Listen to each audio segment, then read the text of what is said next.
예, 계속 전해드리는 것처럼 윤석열 전 대통령 2차 체포영장 집행, 김건희 특검 결국 강제 구인에는 실패를 했습니다. 예, 한편 김건희 씨는 어제 특검에 출석해서 약 11시간 조사를 받았는데요.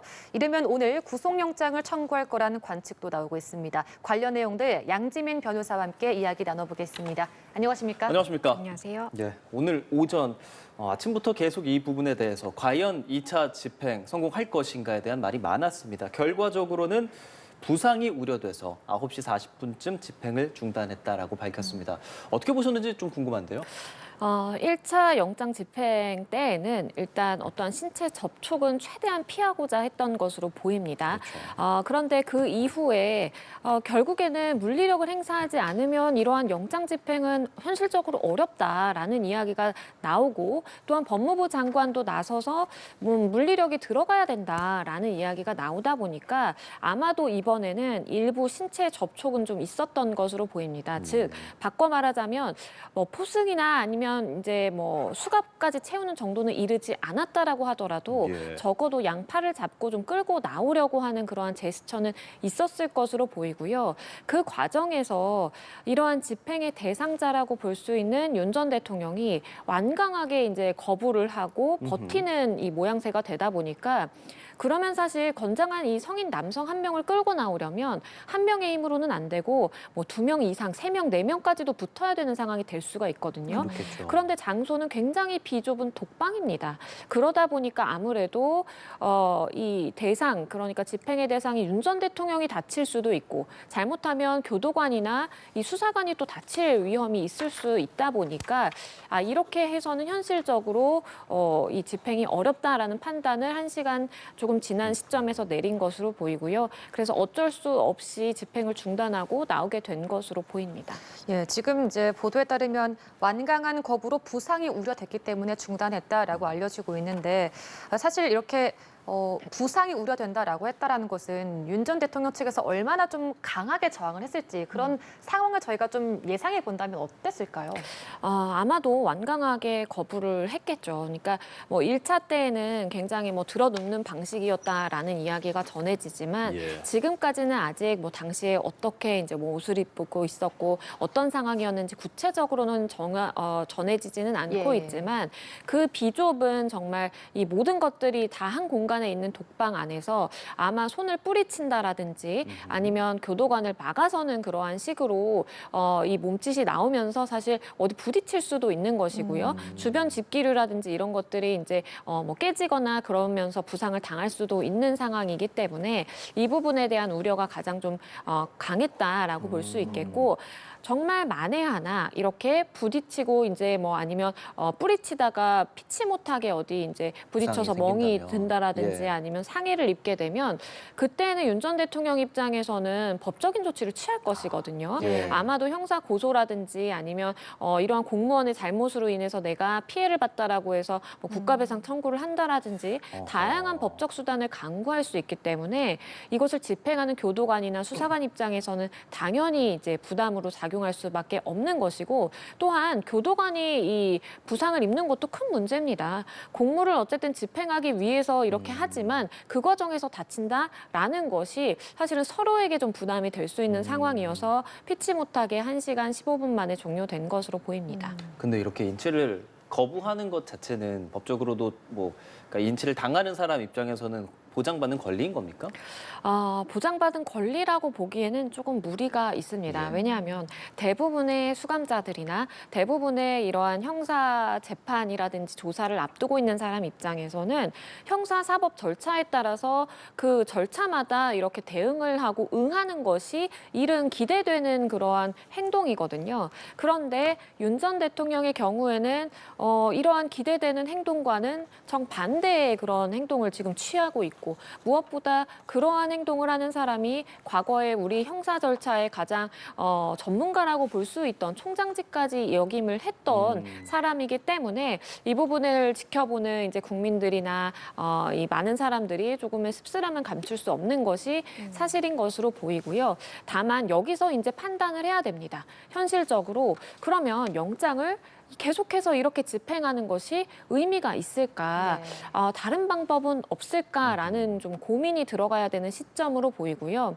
그리고 이렇게 정말 뭐 수갑이나 포승줄을 사용하지 않는 물리력을 동원해서는 끌어내기는 쉽지 않다라는 한계를 아마 특검도 느꼈을 거예요. 그러면 이 다른 방법으로는 정말 우리가 강한 물리력이라고 볼 수 있는 이렇게 포승줄로 결박한다라든지 아니면 수갑을 이제 범죄자들이 일반적으로 보시는 것처럼 뒤로 손을 꺾어서 수갑을 채운다라든지 뭐 이런 경우까지 좀 상정을 해야 되는 것인데 과연 전직 대통령에게 그렇게 하는 것이 맞을까? 아니면 그렇게 해서라도 끌고 나왔을 때 과연 유의미한 진술을 얻을 수 있을까? 뭐 이런 다양한 고민들을 특검이 해야 되는 시점으로 보입니다. 근데 앞서서 특검이 근데 물리력 써서라도 완료하겠다라고 했었잖아요. 그때 얼핏 많은 분들이 생각하시기에 지금 말씀하신 그런 방식도 고려를 하는가 보다라고 그렇게 예측을 했던 분들도 많은데 그런 부분까지는 그럼 특검 입장에서 생각을 안 했다라고 볼 수 있는 걸까요? 만약에 예. 지금에서 이 특검이 방향성을 정하기를 우리는 이 오늘 체포영장이 만료가 되다 보니까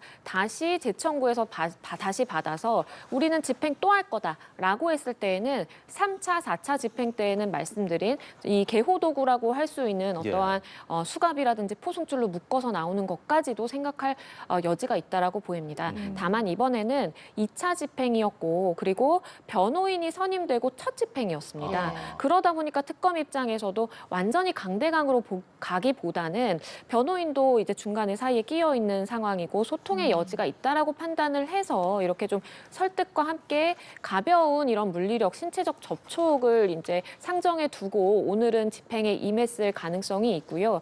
다만 특검 입장에서도 이것이 3차, 4차 계속된다라고 한다면 법적으로 허용되는 범위라고 볼 수 있는 수갑을 채운다라든지 이런 것들이 체포에는 동반되는 물리력이라고 볼 수 있거든요. 그렇기 때문에 그 부분까지 점점 더 적극적으로 고려할 수 있는 그러한 좀 기반이 맞춰주고 있다라고 생각할 여지도 있겠고 윤 전 대통령 입장에서는 만약에 특검에서 그렇게 강대강으로 나와서 정말 나를 포승줄로 묶어간다라고 하는 상황을 물론 개인 자체로 봤을 때는 굉장히 좀 비참하고 좀 명예와 학가 훼손되는 듯한 그러한 느낌을 받을 수 있지만 역으로 이것을 정치적으로 좀 이용할 수 있다라는 판단을 할 수도 있습니다. 그렇기 때문에 특검 입장에서도 과연 그렇게 행동하는 것이 특검 측의 여론이나 아니면 법적인 측면에서 좀 도움이 되는 것인지 이런 부분들을 판단해보게 될 것으로 보입니다.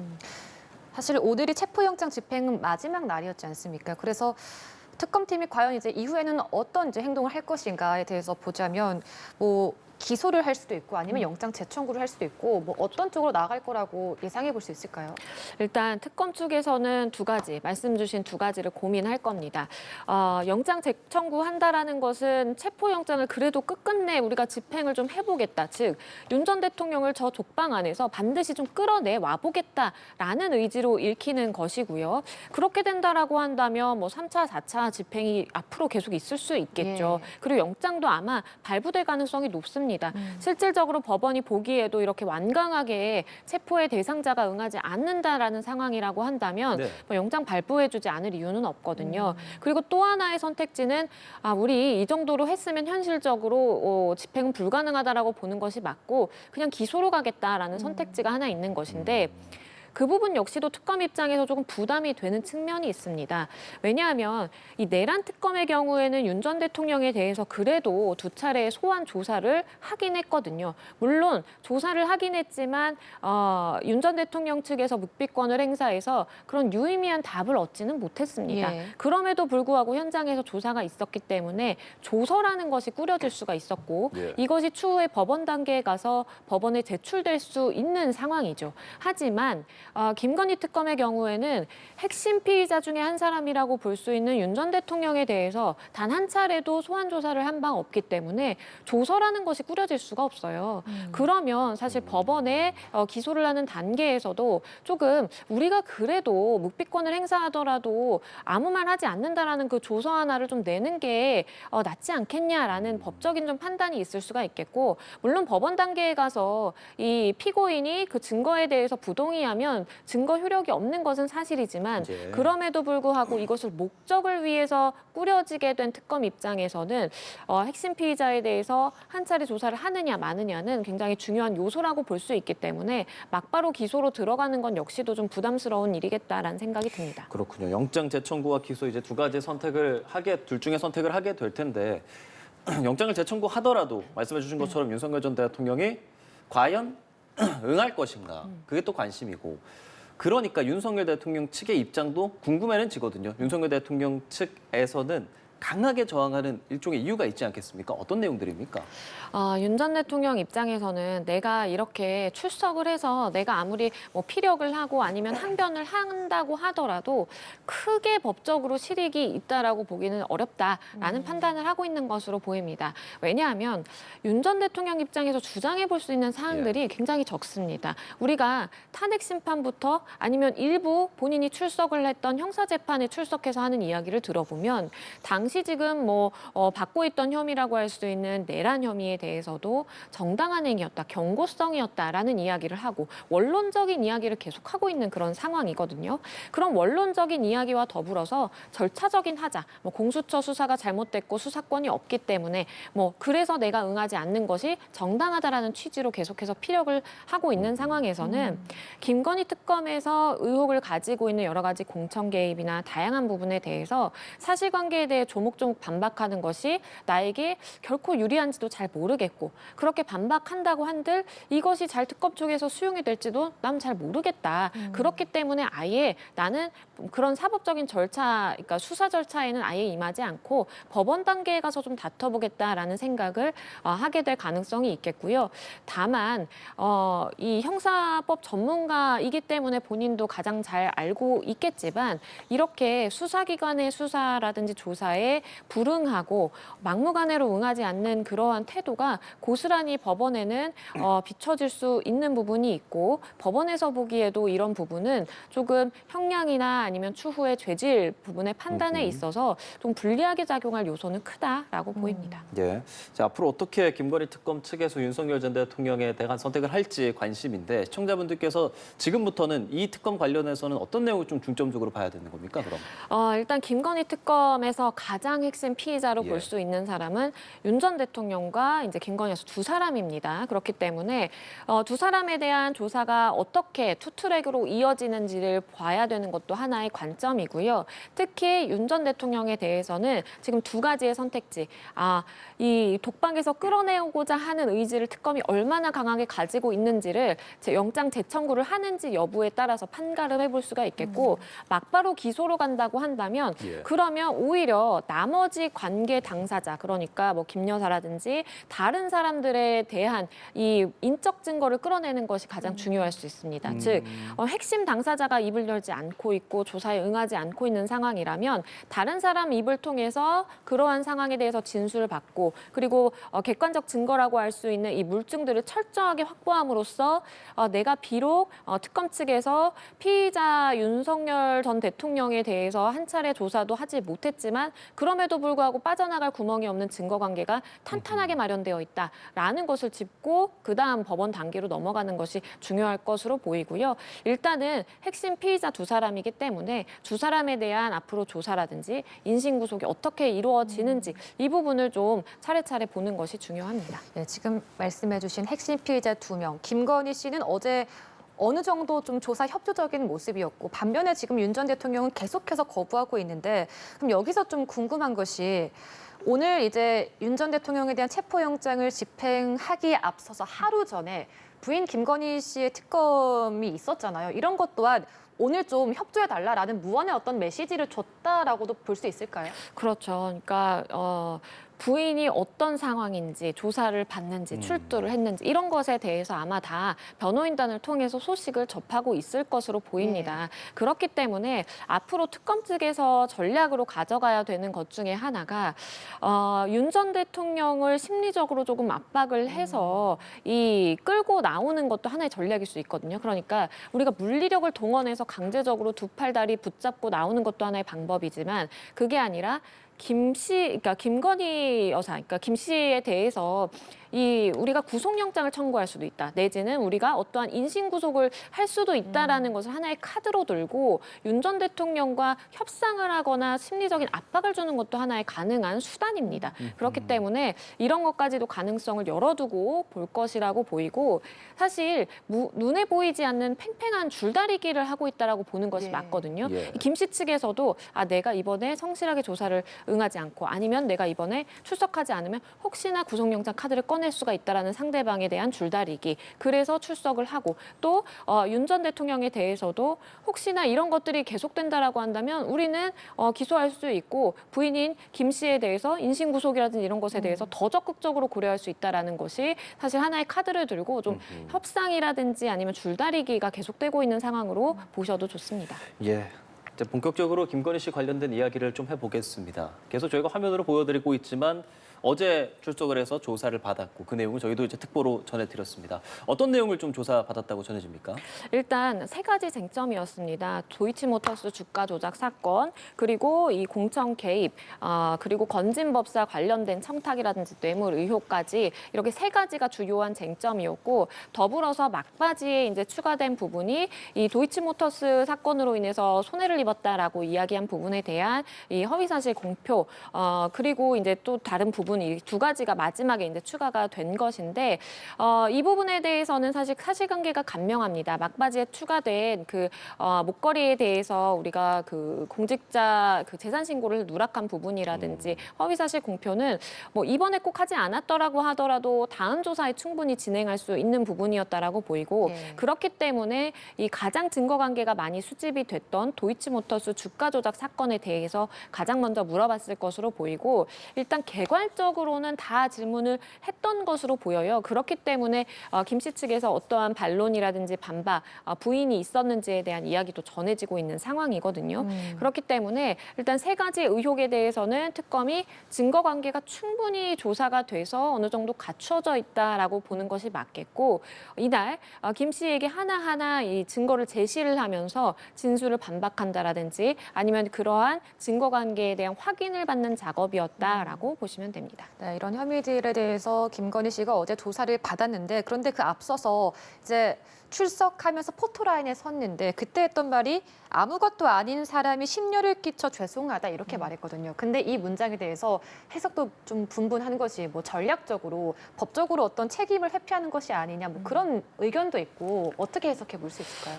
그렇죠. 그러니까 법적인 차원에서 접근을 해보자면 사실 뭐 조력을 받았다라고 볼 수도 있을 만한 정도의 그런 워딩이었다라고 보입니다. 아무것도 아닌 사람이라는 이제 단어를 두고 여러 다양한 해석들이 나오고 있는 상황인데 법적인 관점에서 보자면 본인이 받고 있는 여러 가지 혐의 중에 다양한 부분이 이제 뭐 뇌물이라든지 아니면 뭐 직권 남용이라든지 그런 혐의점들도 있는데 이것은 반드시 어떠한 직분이라든지 직위가 전제되어야만 가능한 것이거든요. 그렇기 때문에 내가 그러한 직권을 가지고 있지 않았고 내가 어떠한 직을 가지고 있지 않은 그런 상황에서는 성립할 수 없는 범죄행위이기 때문에 나는 아무것도 아닌 사람이다. 아무런 그러한 직위에 있지 않은 사람이다라는 것을 에둘러서 표현했다라고 읽힐 수도 있겠고요.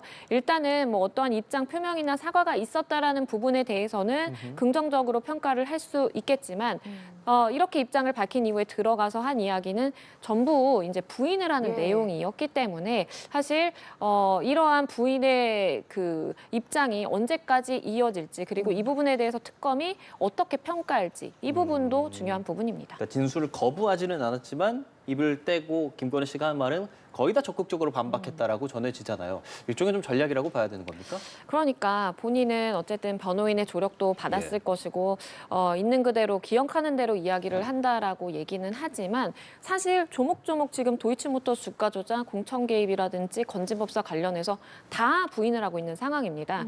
특검 입장에서 본다면 이것을 사실 이제 말은 하긴 했지만 거의 다 부인의 내용이기 때문에 이게 증거인멸의 가능성이 있다라고 볼 여지도 있겠고 조사에 과연 성실하게 임하고 있느냐 무언가를 숨기고 제대로 대답하지 않고 있다라고 볼 여지도 있거든요. 그렇기 때문에 만약에 이번에는 뭐 1차 소환이었기 때문에 그렇다라고 하더라도 추후에 있을 뭐 삼부토건이라든지 추후에 조사가 이루어질 쟁점에 대해서도 이렇게 일관되게 나는 모른다, 나는 받지 않았다, 전혀 몰랐다라고 계속하는 것은 그다지 좋은 전략으로 보기는 좀 어려운 부분이 있고요.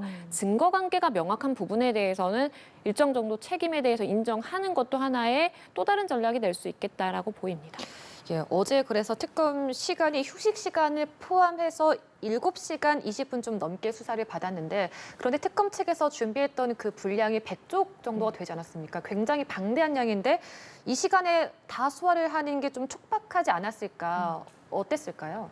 좀 촉박한 시간이긴 했죠. 왜냐하면 아침에 뭐 조금이지만 일단 늦었고 그리고 중간에 원래 식사 시간은 보장이 돼야 됩니다. 그래서 식사 시간 빠지고 그리고 중간중간 이제 조사하다 보면 뭐 화장실도 갔다 와야 되고 뭐 휴게 시간을 변호인들이 요청을 하게 돼요. 그럼 휴게 시간도 빠지고 그리고 마지막에 이제 귀가하기 전에는 조서를 확인하는 작업이 필요한데 그 역시도 뭐 몇 시간이 걸리거든요. 그렇기 때문에 실질적으로는 한 7시간여 남짓 정도 조사를 받았다라고 판단이 되고 물론 100쪽이라는 분량을 준비를 했지만 얼마나 특검 측에서 정말 집약적으로 증거를 제시하면서 빨리빨리 지나갈 수 있도록 준비를 했는지에 따라서 충분히 7시간 내에도 세 가지 쟁점에 대해서 묻는 것은 가능했다라고 보입니다.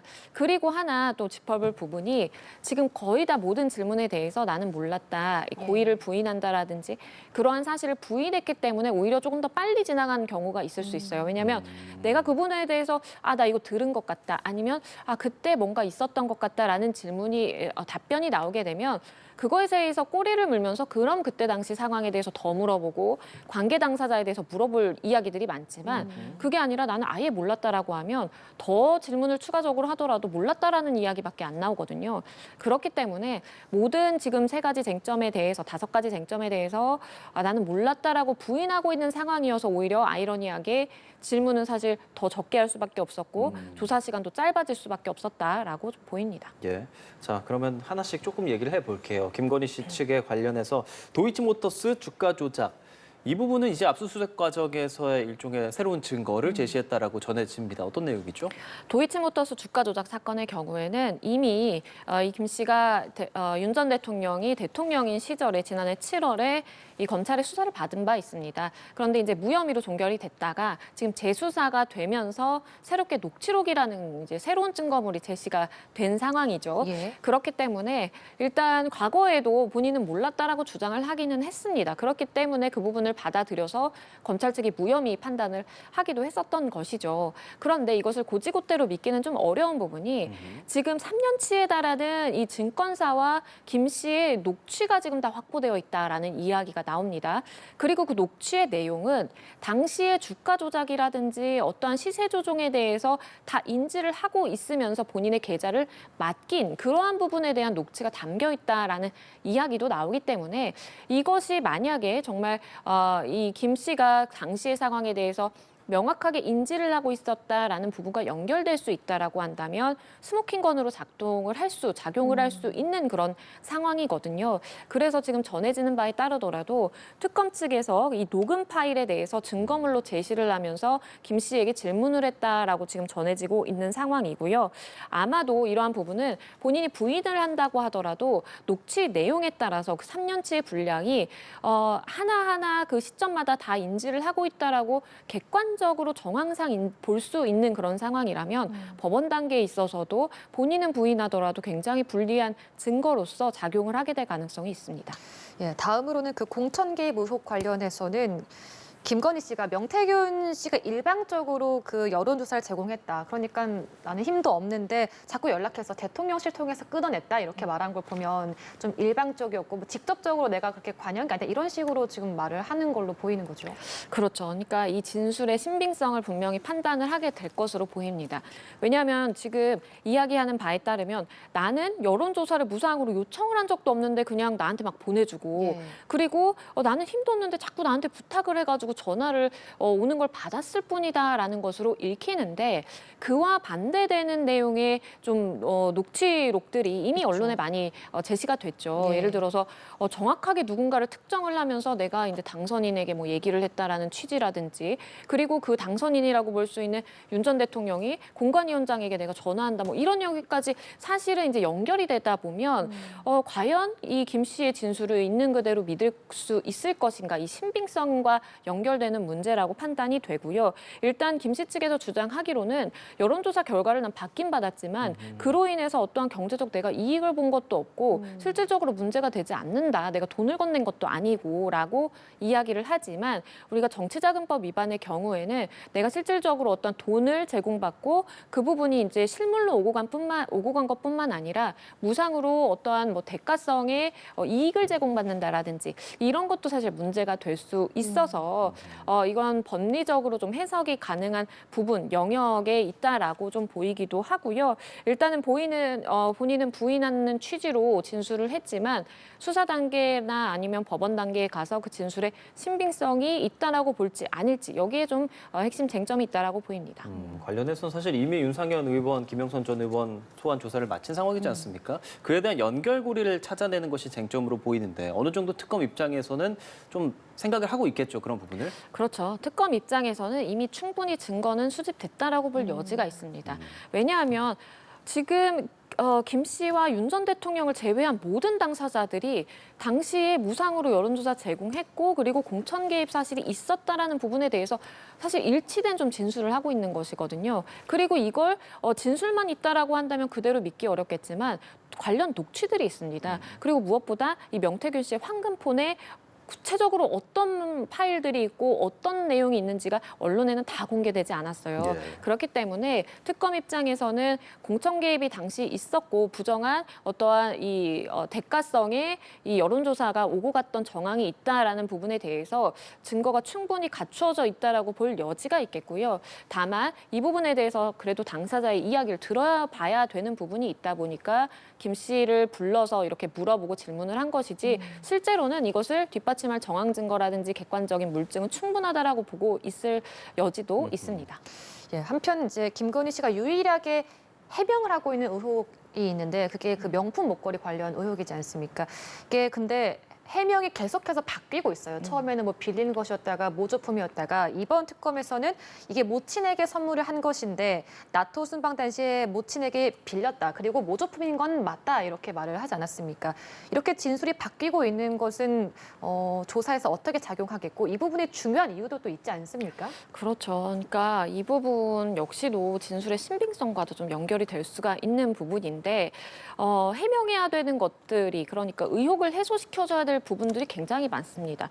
왜냐하면 진술이 말씀해 주신 것처럼 계속 바뀌거든요. 예. 처음에 너무 고가의 목걸이를 착용했다라는 논란이 일다 보니까 지인에게 빌린 것이다라고 이야기를 했고 그 이후에 이거 부정한 청탁의 대가로서 받은 것 아니냐라고 하다 보니까 아니다. 이거 사실 모조품이다. 그 정도의 가치가 있는 것이 아니다라고 이야기를 했고 그런데 그러한 목걸이가 발견된 곳이 또 엉뚱하게 친오빠와 관련된 예. 그 가족에게서 집에서 발견됐어요.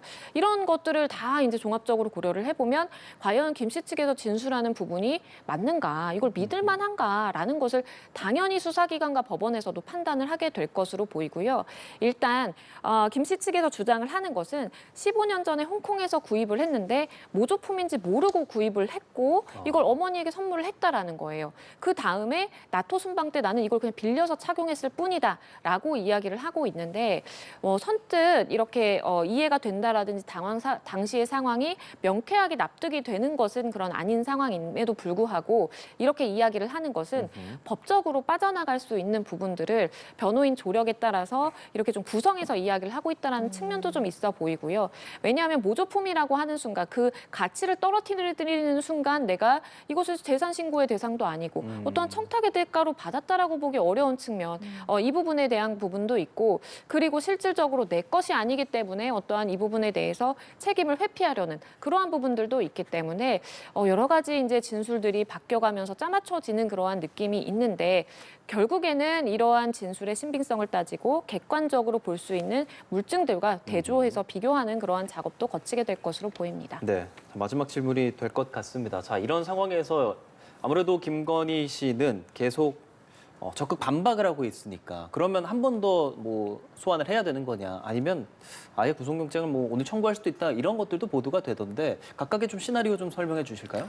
만약에 특검에서 전격적으로 김 씨에 대해서 구속영장을 청구하게 된다면 네. 특검은 아마 1차 소환에서 있었던 그 김 씨에 대한 진술 내지는 조사 내용이 굉장히 좀 부실했다라고 판단했을 가능성이 있습니다. 즉 어차피 물어봐봤자 다 부인하고 있는 상황이고 본인의 범죄 혐의에 대해서 객관적인 증거가 있음에도 불구하고 부인하는 경우라고 특검이 판단하면 그러면 이것은 증거인멸 가능성과도 맞닿는 부분이거든요. 그렇기 때문에 구속영장을 청구할 수 있는 여지도 있는 것이고요. 다만 한 가지의 고민점이 있겠죠. 왜냐하면 윤 전 대통령을 한번 구속이 돼서 들어가다 보니까 그 바깥으로 불러내오기가 굉장히 어려운 상황, 예. 특검도 직면을 하고 있는 상황이기 때문에 혹시나 김 씨에 대해서도 만약에 구속이 이루어진다면 지금 삼부토건 문제라든지 여러 가지 주가 조작 관련해서 뭐 물어봐야 될 것들이 정말 많은 상황인데 이것을 조사에 응하지 않으면 또 굉장히 뭐 체포영장을 다시 집행해서 발부받아서 집행하고 이런 윤 전 대통령과 같은 비슷한 상황을 반복하게 될 여지도 있거든요. 그래서 그러한 고민점이 좀 있을 수가 있겠고 그것이 해결된다라고 한다면 구속영장을 발부를 받아서 구속 상태에서 조사를 하는 것이 훨씬 용이하다라고 볼 측면도 있기 때문에 여러 가지 카드를 두고 가능성을 판단하고 있으리라 봅니다. 알겠습니다. 어제 김건희 씨 조사 그리고 오늘 조금 전 2차 윤석열 전 대통령에 대한 영장 집행 실패한 부분들 법적 쟁점 다뤄봤습니다. 양지민 변호사였습니다. 고맙습니다.